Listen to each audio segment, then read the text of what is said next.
एक दिन ये जो जड़ भरत है, ये एक पेड़ के नीचे बैठ करके भजन कर रहे थे। उसी समय सिंधु सौभीर नामक देश का राजा का नाम है रहुगण, पालकी में बैठ करके परमात्म ज्ञान की प्राप्ति के लिए जा रहा है। पालकी ढोने में 4 कहार लगते हैं। राजा के एक कहार के पैर में चोट आ गई। भरत जी दिखाई दिए, भरत जी को पालकी ढोने में लगाया। भरत लग भी गए, लेकिन भरत बड़े मटक मटक के चले। अब राजा कहें तुम तो इस पृथ्वी के लिए भार हो। पहली बार तो भरत ने कुछ नहीं कहा, दूसरी बार कहा तो भरत कहते महाराज मैं भार नहीं हूं। क्यों? क्षिति जल पावक गगन समीरा, पंच रचित यह अधम शरीरा, पृथ्वी तत्व मुझ में है।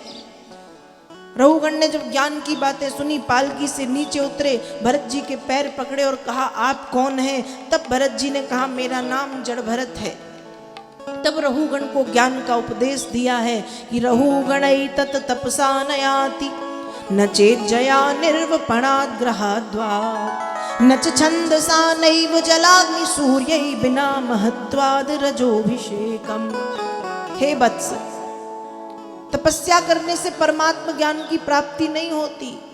तपसा नयाति रचेत जया, यज्ञ करने से परमात्म ज्ञान की प्राप्ति नहीं होती। निर्वपणात् ग्रहाद्वा, घर को छोड़ के जंगल में झोपड़ी बना करके रहने से परमात्म ज्ञान की प्राप्ति नहीं होती। नच छंदसा नयाति, छंद श्लोक सोरठा दोहा को गाने से परमात्म ज्ञान नहीं मिलता।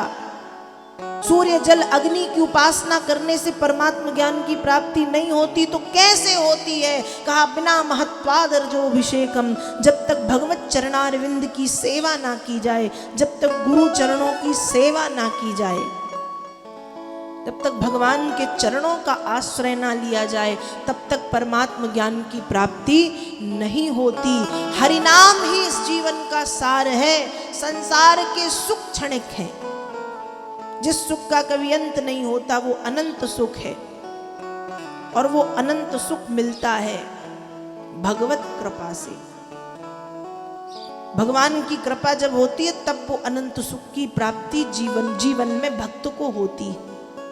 तो इस तरह से राजा रहुगण को ज्ञान का उपदेश दिया, बहुत प्रकार से समझाया, परमात्म ज्ञान की प्राप्ति कैसे होती है ये बताया।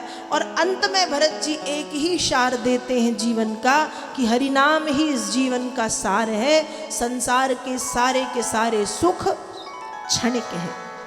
इसलिए व्यक्ति के जीवन में भगवान नाम का होना, व्यक्ति के जीवन में हरि नाम का होना जरूरी है। हम कहते हैं कि हमको ये मिल जाए फिर हमें कुछ नहीं चाहिए। एक 10वीं कक्षा का बच्चा वो ये सोचता है हम 10वीं कक्षा अच्छे से पास हो जाएं, हमें कुछ नहीं चाहिए।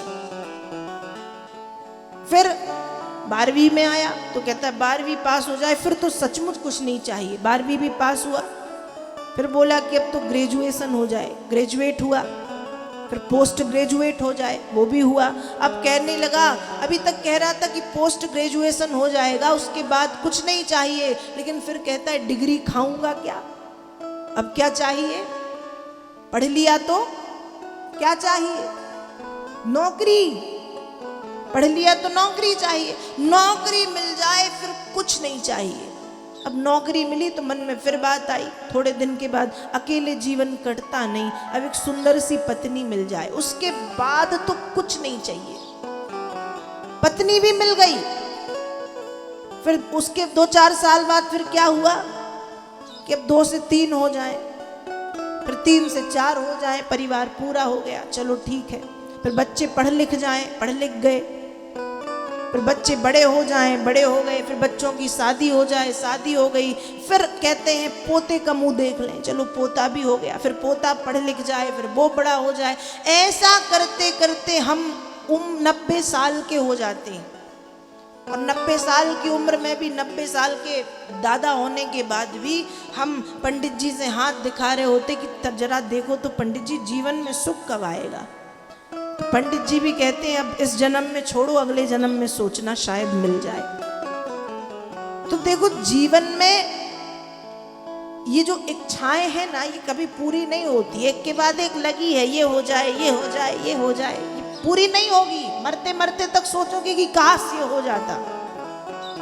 वो तो लगा है जीवन में इच्छाओं का आना जाना, इसलिए वो सब होता रहेगा, चलता रहेगा। हरि नाम व्यक्ति के जीवन में आ जाए, यही जीवन की सबसे बड़ी इच्छा होनी चाहिए और यही जीवन की सबसे बड़ी सार्थकता भी है, भगवान नाम। तो भगवान नाम को कथा यही सिखाती है।